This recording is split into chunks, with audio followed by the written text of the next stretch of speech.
like, subscribe. Hi everyone, welcome to Achievement Mind Power for all competitive exams. Today in our session we discussing about TS State 2022 की जो हमारी preparation चल रही है उसके अंतर्गत आज का जो हमारा टारगेट सब्जेक्ट होने वाला है वो है CDP के अंतर्गत आज कल हमने यहाँ पर एरिक्सन के बारे में जाना जो कि पार्ट 1 में हमने सारे डेफिनेशंस एंड उसके रिलेटेड स्टेजेस जाने। आज उसका कंटिन्यू सेशन है यानी कि पार्ट 2 है। तो जैसे जल्द हमारे सेशन को शेयर करिए एंड जुड़े रहिएगा, जल्द से जल्द जुड़िएगा सेकेंड सेशन 2 में। तो ये पार्ट 2 बहुत ही इम्पॉर्टेंट है, सारे सेशंस को आप यहाँ पर विदाउट स्किप किए हुए देखिएगा। तो चलिए फिर सेशन शुरू करते हैं।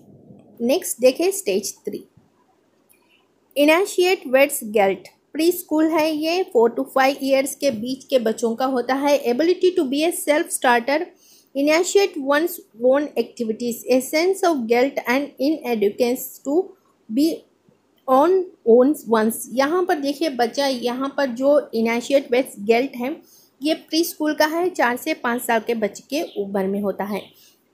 तो एबिलिटी होती है ये अपने आप खुद ही से यहाँ पर अपने आप को यहाँ पर स्टार्टर करें, यानी कि अपने आप को कोई चीज़ यहाँ पर अपने खुद ही से कर पाएँ।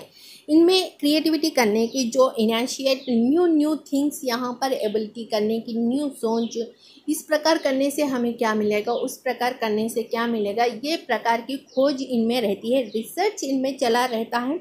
एंड वो ये एक्टिविटीज़ में यहाँ पर जो है यहाँ पर इंटरेस्ट क्रिएट करते हैं। अगर इनमें अगर ये गिल्ट फील होगे कि ये करने से हमें क्या मिलेगा, वो करने से हमें बुरा कहेंगे, ये करने से बुरा कहेंगे, अगर हम इस प्रकार की सोच में रहें एंड यहाँ पर हमें उस प्रकार की जो डेवलपमेंट होनी चाहिए थी, क्रिएटिविटी, रिसर्च करने की जो हमारी फ्रीडम रहनी चाहिए थी, वो अगर छोटे जब से हमें नहीं मिला, तब हम यहाँ पर क्या करेंगे, हमें वो डेवलप नहीं होगा। नहीं होने से जब पास वाला बच्चा आपको यहाँ पर अच्छी सोच है, वो अपने आप से काम कर रहा है एंड अच्छी स्ट्रैटेजी है, अच्छी रिसर्च वो कर पा रहा है, अच्छा एक्टिविटीज़ में वो यहाँ पर इन्वॉल्व हो रहा है, तो ये जो गिल्ट फील है यानी कि जो उसे अच्छी एनवायरनमेंट नहीं मिली, अच्छी ट्रेनिंग नहीं दिया गया, अच्छी फ्रीडम उसे नहीं दिया गया, फिर वो यहाँ पर जो बच्चा यहाँ पर बाहर दुनिया से जब जुड़ेगा, अपने पास के जो पपल होगा यानी कि जो उसका फ्रेंड होगा वो कर रहा है, ये नहीं कर पा रहा है, ये गिल्ट फील उसमें डेवलप होना शुरू हो जाएगी। इस प्रकार वो अपने आप को यहाँ पर गिल्ट फील में डालते चला गया, यानी कि नेगेटिविटी में वो रहना शुरू कर देगा। तो इस प्रकार स्टेज 3 में कहा गया है। नेक्स्ट देखिए stage 4, industry weights inferiority. School age है ये, 5 से 12 उम्र के वालों के बीच होता है। Ability to learn things, work to understand and organise, a sense of inferiority at understanding and organising. यहाँ पर देखिए बच्चा जो 5 से 12 साल की उम्र में होता है, यहाँ पर उसमें एबिलिटी आ जाती है कि वो थिंग्स को किस प्रकार यहाँ पर देखे, किस प्रकार उसका नज़रिया रहे, किस प्रकार का उसे वर्क करना चाहिए, यानी कि जो चीज़ देखता है वो किस प्रकार उसे काम आएगी, ये सोचेगा, फिर उसे समझेगा। जब हम यहाँ पर देखेंगे फर्स्ट कोई हमें अननोन कोई वर्क है, अननोन गेम है, फिर वो क्या करेगा, वो गेम को देखना, ऑब्जर्व करेगा, फिर उसे समझेगा, समझकर यहाँ पर क्या करेगा, ऑर्गेनाइज करेगा। फॉर एग्जांपल यहाँ पर देखा जाए तो बिल्डिंग ब्लॉक्स जो होते हैं, हम ब्लॉक्स को फर्स्ट यहाँ पर अगर पेरेंट्स यहाँ पर उन्हें समझाएंगे, ब्लॉक पर ब्लॉक रखा जाता है एंड यहाँ से आपको डिफरेंट टाइप्स ऑफ आइटम्स यहाँ पर ऑब्जेक्ट्स आप यहाँ पर बना सकते हैं। तो यहाँ पर बच्चा ब्लॉक्स रखना समझेगा, नेक्स्ट वो अंडरस्टैंड करेगा किस प्रकार रख रहे हैं, फिर वो ऑर्गेनाइज करना सीखेगा, खुद अपने आप से वहाँ अपने न्यू ऑब्जेक्ट्स को क्रिएट करेगा। यहाँ पर ये जो सेंस है, दूसरा जो पहलू है वो है इन्फीरियरिटी का, यानी कि यहाँ पर डर उत्पन्न होता है कि अगर वो नहीं कर पाएगा तो वो उसे के सामने शेम फील होगा, उसे समझने में थोड़ी दिक्कत होगी, वो अंडरस्टैंडिंग जल्द नहीं कर पाएगा, इस वजह से वो पीछा रह जाएगा एंड ऑर्गेनाइजिंग भी सही तरह से नहीं कर पाएगा कि उसे इस प्रकार से ऑर्गेनाइज करना है। कुछ बच्चे यहाँ पर जल्दी सीख लेते हैं क्योंकि उन्हें अच्छी स्टार्टिंग से जो यहाँ पर ट्रेनिंग भी अच्छी मिल रही है, फ्रीडम भी अच्छा मिल रहा है एंड उन्हें जो है यहाँ पर इंकरेजमेंट भी मिल रहा है, मोटिवेशन भी मिल रहा है, जो फर्स्ट स्टेज होता है। नेक्स्ट पहलू, दूसरा पहलू यहाँ पर ना नेग्लेंसी डेवलप हो रहा है, नेगेटिविटी में जा रहा है, गिल्टी फीलिंग डेवलप हो रही है एंड यहाँ पर इन्फीरियरिटी जो डर है वो भी उत्पन्न हो रहा है। इस प्रकार से ना वो समझ पा रहा है चीज़ों को, ना ऑर्गेनाइज कर पा रहा है सही तरह से। तो ये हो गया आपका स्टेज 4। नेक्स्ट है स्टेज 5, आइडेंटिफाइड्स रोल कन्फ्यूजन। एडोलसिस एज होता है 13 से 19 ईयर्स के बीच होता है। यहाँ पर देखिए क्या होने वाला है, कौन से दो पहलू यहाँ पर है, कौन से डायरेक्शंस यहाँ पर लिखे जाएंगे। तो seeing oneself as a unique and integrated person, confusion over who and what one really is. यहाँ पर जो है जब यहाँ पर सही तरह से अगर उसे गाइडेंस मिल रही है, इंकरेजमेंट मिल रहा है, मोटिवेशन मिल रहा है, अच्छी खासी अंडरस्टैंडिंग भी उसकी अच्छी हो गई है, अब वहाँ यहाँ इस पोजीशन पहुँच गया है कि अब वो यूनिक यानी कि सबसे कुछ अलग ढंग का अब वो यहाँ पर निखरा हुआ है एंड उसे यहाँ पर पता है क्या है वो। अब उसकी एक यहाँ पर स्टेबिलिटी आ चुकी है। अब यहाँ पर एडोलसेंस एज है, तो ये यहाँ पर हम यहाँ पर जो करना चाहते हैं वो एज यहाँ पर हमारी एक आइडेंटिटी यहाँ पर हमारी छप जाती है, यानी कि जो हमें बनना होता है वो इस एज में हम बन जाते हैं। जब बनना होता है तब इसकी एक आइडेंटिटी जो है यहाँ पर समाज में बन जाती है। यहाँ पर इसका जो कन्फ्यूजन है यानी कि जो उसकी यूनिक यहाँ पर कैरेक्टरिस्टिक्स दुनिया के सामने आती है वो इंटीग्रेट करती है समाज के साथ लेकर, यहाँ पर दूसरों से अलग सा एक यूनिक पहचान यहाँ पर उसकी बनती है एंड यहाँ पर वो अपने आप को कुछ क्या है वो अब यहाँ पर उसकी एक आइडेंटिटी आने के बाद वो क्या है उसे समझ आती है। नेक्स्ट देखिए, जो नेक्स्ट वाले होते हैं कन्फ्यूजन होता है, उन्हें क्या बनना होता है कुछ नहीं पता, क्या करना होता है कुछ नहीं पता, क्योंकि वो यहाँ पर जो है फर्स्ट उन्हें गाइडेंस ही सही नहीं मिली, इससे वो वहाँ पर पीछे पड़ गए। नेक्स्ट उन्हें एक ट्रेनिंग भी नहीं मिली जो उन्हें मिलनी चाहिए थी। नेक्स्ट ऐसा समाज था कि जो उन्हें इंकरेजमेंट नहीं करा था, नेग्लेंसी की वजह से वो भी लेजीनेस में हो गए एंड नेक्स्ट उन्हें अंडरस्टैंडिंग की समझ नहीं थी। इस प्रकार वो बढ़ते बढ़ते जैसे ही वो बढ़ गया एक स्टेज पर आ गया, अब उसे यहाँ पर पता नहीं चल रहा है कि वो क्या बनना था, क्या बनना है, क्या बनेगा। जो लेज़ीनेस है जब सो के उठते हैं तब उन्हें यहाँ पर पता नहीं चलता कि हमें अब तक ये लेज़ीनेस में उसने सो गया था, तक उसे कोई पहचान नहीं मिली। अब दुनिया के सामने वो कौन है, क्या करेगा, किस को भी कुछ नहीं पता है, यानी कि जो सराउंडिंग होता है वो बेकार आदमी है। इस प्रकार की जब थॉट होते हैं ये डेवलप हो जाएंगे एंड यहाँ पर उसकी कोई एक अच्छी छाप यहाँ पर पहचान नहीं बनेगी। यहाँ उन्हें कन्फ्यूजन हो गया कि कौन है वो, क्या करने आए थे, क्या हो गया, क्या है उनकी पहचान, ये इस प्रकार की सोच इनमें आ जाती है।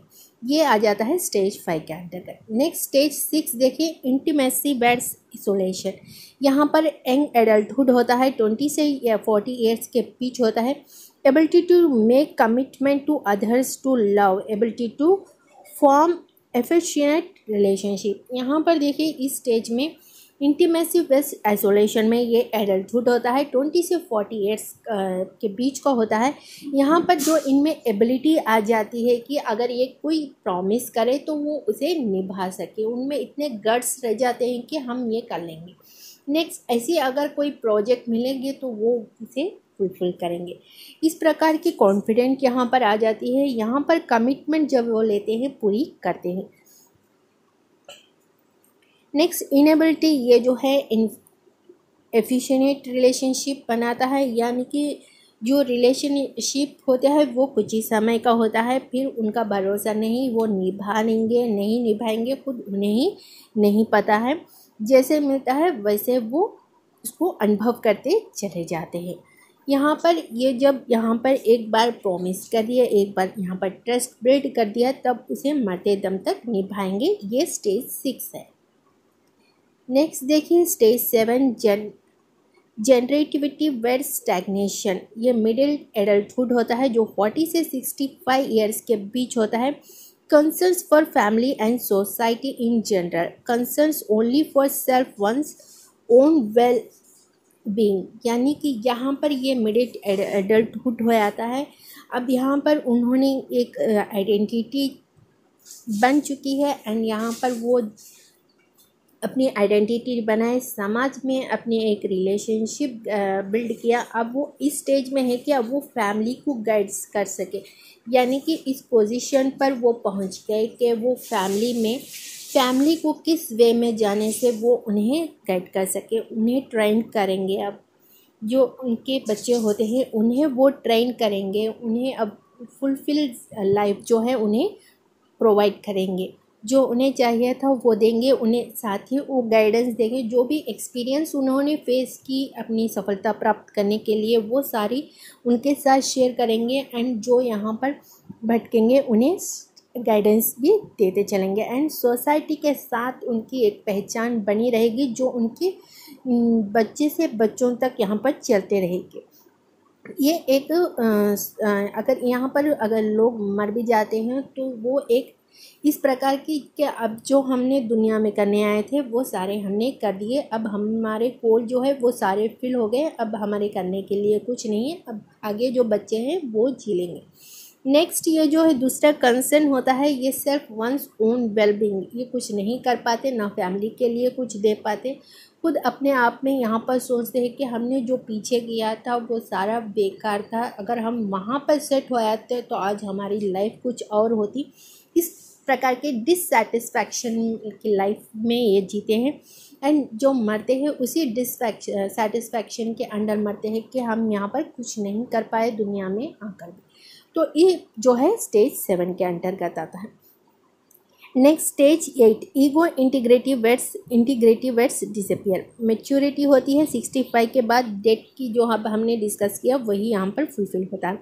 ये sense of integrity and fulfilment, I willingness to face death, dissatisfaction with life disappear over prospect of death. यहाँ पर देखिए ये जो इंटीग्रिटी है यहाँ पर ये मैच्योरिटी आ जाती है कि अब हम डेथ को खुशी से अब यहाँ पर हम मर जाएंगे, क्योंकि अब जो हमने करने आए थे वो हमने कर लिया, जो सफलता होनी चाहिए थी वो सफलता मिली, जो प्यार मिलना था समाज से वो हमने गेन कर लिया, जो हमारे बच्चे हैं उनसे हमने अच्छे से उनको भी एक पहचान दी, एक गाइडेंस दी, अब हमारा काम यहाँ पर हो गया। अगर हमारी मृत्यु अब यहाँ पर हो जाए तो भी हम यहाँ खुशी खुशी मर जाएंगे।